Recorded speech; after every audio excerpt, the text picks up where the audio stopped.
Good morning. അപ്പോൾ നമ്മുടെ ഇന്നത്തെ റെസിപ്പി എന്ന് പറയുന്നത് വളരെ കുറച്ച് എന്ന് പറഞ്ഞിട്ടുണ്ടെങ്കിൽ 2 ഇൻഗ്രീഡിയൻസ് ഉപയോഗിച്ച് ഉണ്ടാക്കാൻ പറ്റുന്ന ഒരു കറിയാണ് കേട്ടോ. കറി എന്ന് പറഞ്ഞിട്ടുണ്ടെങ്കിൽ ഒരു സൈഡ് ഡിഷാണ്. നമുക്ക് ചോറിൻ്റെ കൂടെയും ചപ്പാത്തിയുടെ കൂടെയും കഴിക്കാൻ പറ്റുന്ന ഒരു സൈഡ് ഡിഷ്. എല്ലാവർക്കും ഉണ്ടാക്കാം കേട്ടോ. ഏറ്റവും എളുപ്പത്തിൽ എന്ന് പറഞ്ഞാൽ നമ്മൾ കുക്ക് ചെയ്യുന്നില്ല, ഇതിൽ കുക്ക് ചെയ്യാതെയാണ് നമ്മൾ ഈ ഒരു റെസിപ്പി ചെയ്യുന്നത്.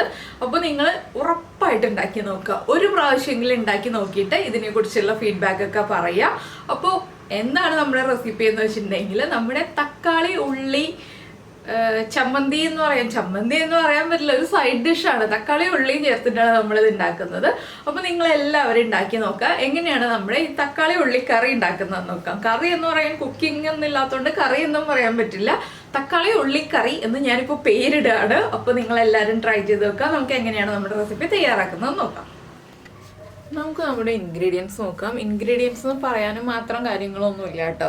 ഒരു തക്കാളി എടുത്തിട്ടുണ്ട്, അതുപോലെ തന്നെ ഒരു സവോള എടുത്തിട്ടുണ്ട്. തക്കാളിയേക്കാൾ കുറച്ച് കൂടുതൽ വലുപ്പത്തിലാണ് ഞാൻ സവോള എടുത്തിട്ടുള്ളത്. പിന്നെ 2 പച്ചമുളക് എടുത്തിട്ടുണ്ട്. നല്ല എരിവുള്ള പച്ചമുളകാണ് വേണ്ടത്.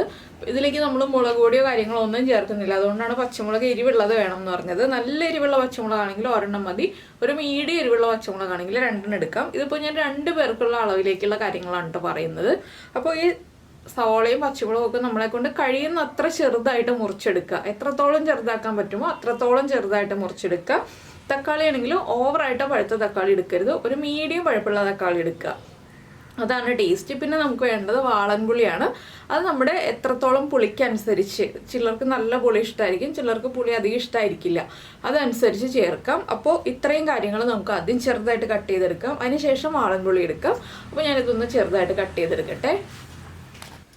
അപ്പോൾ ഞാൻ എന്താ സവോളയും തക്കാളിയും പച്ചമുളകും എല്ലാം എടുത്തിട്ടുണ്ട്. ഇതുപോലെ ചെറുതായിട്ട് കട്ട് ചെയ്തിട്ടുണ്ട്. തക്കാളി ഞാൻ പറഞ്ഞില്ലേ, ഒരുപാട് പഴുത്തെടുത്തിട്ടുണ്ടെങ്കിൽ നമുക്ക് ഇതുപോലെ ചെറുതായിട്ട് കട്ട് ചെയ്യാൻ പറ്റില്ല.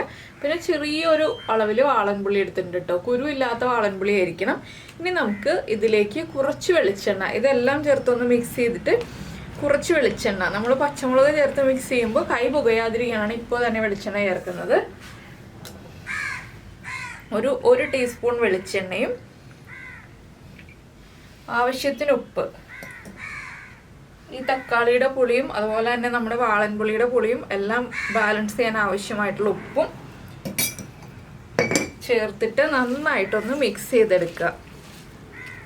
ഈ ഒരു സവോളയും തക്കാളിയും ഒന്ന് മിക്സിയിൽ അടിച്ചെടുക്കരുത് കേട്ടോ. നമ്മൾ ഇതുപോലെ കയ്യിൽ നന്നായിട്ട് തിരുമ്മിയെടുക്കുക. കൈ ഉപയോഗിച്ച് നന്നായിട്ട് തിരുമ്മിയെടുക്കുക. വാളൻപുളി വെള്ളത്തിലൊന്നും മിക്സ് ചെയ്യരുത്. കുറച്ച് സമയം, ഒരു 5 മിനിറ്റോളം നമ്മൾ കൈ ഉപയോഗിച്ച് ഇതുപോലെ ഒന്ന് മിക്സ് ചെയ്തെടുക്കുക. അപ്പോഴാണ് കറക്റ്റായിട്ട് മിക്സായി കിട്ടുള്ളൂ. ആ പുളി എല്ലാ ഭാഗത്തേക്കും ആയി കിട്ടുള്ളൂ. അപ്പം ഇത് നമുക്ക് ചപ്പാത്തിയുടെ കൂടെ സൈഡ് ഡിഷായിട്ട് കഴിക്കാം, ചോറിൻ്റെ കൂടെ സൈഡ് ഡിഷായിട്ട് കഴിക്കാം. അങ്ങനെ വളരെ എളുപ്പത്തിൽ ഉണ്ടാക്കാൻ പറ്റിയൊരു കറിയാണ്, നല്ലൊരു സൈഡ് ഡിഷാണ്. അപ്പോൾ തക്കാളിയൊക്കെ ഒന്ന് ഉടച്ചു കൊടുക്കുക. നമ്മളിങ്ങനെ ഒന്ന് ഉടച്ചു കൊടുക്കുക കേട്ടോ. പുളിയൊക്കെ ആണെങ്കിലും നന്നായിട്ടൊന്ന് മിക്സ് ചെയ്തെടുക്കുക. അപ്പോൾ എല്ലാവർക്കും ഈ ഒരു റെസിപ്പി ഇഷ്ടമായിട്ടുണ്ടാവുമെന്ന് വിചാരിക്കുന്നു. വളരെ ചുരുങ്ങിയ സമയത്തിനുള്ളിൽ നമുക്ക് വീട്ടിലൊരു തക്കാളിയും ഒരു സവോളയൊക്കെ ഉള്ളൂ എന്നുണ്ടെങ്കിൽ, വേറെ കറിക്ക് വേറെ അധികം ഇൻഗ്രീഡിയൻസ് ഒന്നും ഇല്ലയെന്നുണ്ടെങ്കിൽ എളുപ്പത്തിൽ തയ്യാറാക്കാൻ പറ്റിയ റെസിപ്പിയാണ്. ഇതും ഒരു മുട്ട പൊരിച്ചതും ഒരു പപ്പടമൊക്കെ ഉണ്ടെങ്കിൽ നമുക്ക് ഒരു നേരം ചോറുണ്ടാൻ ഇതൊക്കെ മതി, വേറെ കറികൾ ഇല്ലയെന്നുണ്ടെങ്കിൽ കേട്ടോ. അപ്പോൾ നന്നായിട്ട് ഇതെല്ലാം ചേർത്ത് ഇതുപോലെ നന്നായിട്ട് മിക്സ് ചെയ്യുക. പിന്നെ നിങ്ങൾക്ക് കുറച്ച് എളുപ്പ വഴി വേണമെന്നുണ്ടെങ്കിൽ ഞാൻ പറഞ്ഞുതരാം. നമ്മുടെ കയ്യിൽ വെജിറ്റബിൾ ചോപ്പർ ഉണ്ടെന്നുണ്ടെങ്കിൽ ഈ ഒരു പുളി അടക്കം എല്ലാ ഇൻഗ്രീഡിയൻസും ചേർത്ത് നമ്മൾ വെജിറ്റബിൾ ചോപ്പറിൽ ഇട്ടിട്ട് ഒന്ന് കറക്കി എടുത്താൽ മതി കേട്ടോ. അപ്പോൾ നന്നായിട്ട് മിക്സായി കിട്ടും. നമ്മളിതുപോലെ കൈ ഉപയോഗിച്ച് മിക്സ് ചെയ്തെടുക്കേണ്ട ആവശ്യമില്ല. അങ്ങനെ ചെയ്താലും നന്നായിട്ട് മിക്സായി കിട്ടും. അപ്പോൾ എന്താണെന്ന് വെച്ചാൽ സവോളയൊക്കെ ഒരു ചതഞ്ഞതുപോലെ ആയിപ്പോവും.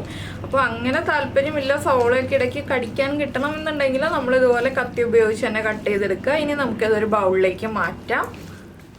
അപ്പോൾ നമ്മളിതാ നമ്മുടെ ഡിഷ് ഒരു ബൗളിലേക്ക് മാറ്റിയിട്ടുണ്ട്. ഇതിപ്പോൾ 2 പേർക്ക് കഴിക്കാൻ ധാരാളം ക്വാണ്ടിറ്റി ഉണ്ട് കേട്ടോ. 2 പേർക്ക് ചോറിൻ്റെ കൂടെ ആണെങ്കിലും ചപ്പാത്തിയുടെ കൂടെ ആണെങ്കിലും ഒക്കെ കഴിക്കാൻ നല്ലൊരു ക്വാണ്ടിറ്റി ഉണ്ട്. അപ്പോൾ എല്ലാവരും ഈ ഒരു റെസിപ്പി ട്രൈ ചെയ്ത് നോക്കിയിട്ടില്ലെങ്കിൽ ഇന്ന് തന്നെ ട്രൈ ചെയ്ത് നോക്കിക്കോളൂ. തക്കാളിയും സവോളയൊക്കെ എല്ലാവരും വീട്ടിലുള്ളതാണ്. പച്ചമുളകും വെളിച്ചെണ്ണയും പുളി ഉണ്ടാവും. അപ്പോൾ പുളി കൂടി പോവാതെ ശ്രദ്ധിക്കുക എന്നുള്ളൊരു കാര്യം മാത്രം ശ്രദ്ധിച്ചിട്ടുണ്ടെങ്കിൽ നമുക്ക് പെർഫെക്റ്റ് ആയിട്ടുള്ളൊരു തക്കാളി ഉള്ളി ചമ്മന്തി ഉണ്ടാക്കിയെടുക്കാൻ പറ്റും. ചമ്മന്തി എന്ന് പറയാൻ പറ്റില്ല, ഞാനൊരു എളുപ്പത്തിന് വേണ്ടി പറഞ്ഞതാണ്. തക്കാളി ഉള്ളി സൈഡ് സൈഡ് ഡിഷ് എന്ന് പറയാം. അപ്പോൾ എന്തായാലും എല്ലാവരും ട്രൈ ചെയ്ത് നോക്കുക. നമ്മുടെ ചാനലിൽ വീഡിയോ പ്രസൻറ്റ് ചെയ്ത രീതിയൊക്കെ ഇഷ്ടമായി എന്നുണ്ടെങ്കിൽ നമ്മുടെ ചാനൽ ഒന്ന് സബ്സ്ക്രൈബ് ചെയ്ത് സപ്പോർട്ട് ചെയ്യണേ. അതുപോലെ തന്നെ സബ്സ്ക്രൈബ് ചെയ്യുന്നതിന് ഈ വീഡിയോയുടെ താഴെയുള്ള സബ്സ്ക്രൈബ് ബട്ടൺ ഒന്ന് ക്ലിക്ക് ചെയ്യുക. അതിൻ്റെ റൈറ്റ് സൈഡിലുള്ള ബെല്ലൈക്കൺ ക്ലിക്ക് ചെയ്യുക. അപ്പോൾ ഓൾ എന്ന് പറഞ്ഞിട്ടൊരു ഓപ്ഷൻ കാണാം. ആ ഓളും കൂടി പ്രസ് ചെയ്തിട്ടുണ്ടെങ്കിൽ ഞാൻ എപ്പോഴും വീഡിയോ അപ്ലോഡ് ചെയ്യുമ്പോൾ നിങ്ങൾക്ക് നോട്ടിഫിക്കേഷൻ വരും. പിന്നെ ഇഷ്ടമായ റെസിപ്പി ആണെങ്കിൽ ഒന്ന് ലൈക്ക് ചെയ്യാനും അതുപോലെ ഇഷ്ടമായോ ഇല്ലയോ എന്ന് കമൻറ്റ് ചെയ്യാനും മറന്നു പോയില്ലല്ലോ. അപ്പോൾ നമുക്ക് നമ്മുടെ അടുത്ത റെസിപ്പിയുമായിട്ട് അടുത്ത ദിവസം വീണ്ടും കാണാം.